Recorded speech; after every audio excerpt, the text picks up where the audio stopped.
Smile frequency. Have you ever wondered if your dog is talking to you? Of course they are. They just don't have the best vocabulary. So sometimes it takes a little decoding, like when they trying to tell you that a squirrel has just entered the yard and their whole body is vibrating with excitement. You might say, "Oh, that's just the sound a dog makes when they're happy." But really you're just hearing the high end of their vocal range, because dogs can actually talk in a much higher register than that.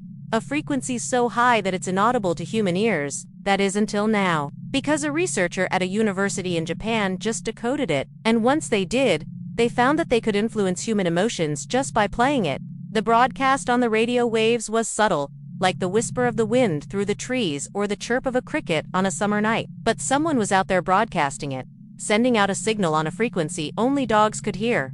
Until now, the researcher at the university in Japan worked with a team to figure out what it sounded like. Then they created a device that could play it back. And when they did, they found that it produced an almost hypnotic effect on listeners. People couldn't help but smile, even when they were alone, even when they were afraid, especially when they weren't. It turned out that the frequency was 38,000 hertz, way beyond the range of human hearing. But somehow this signal was getting through, bypassing our conscious minds and triggering a response in our brains. And what that means is that we're all connected in ways we never even knew about. Dogs have been smiling at us for thousands of years, maybe even longer, but we've only just begun to understand what they're saying. And what we do know is that they're trying to tell us something important. Like when they lick our faces, they're not just being cute, they're communicating something to us. And now we're starting to understand that language, which means that we can start to communicate with them in a whole new way. It's like we're finally tuning into the same frequency. Now you can hear it,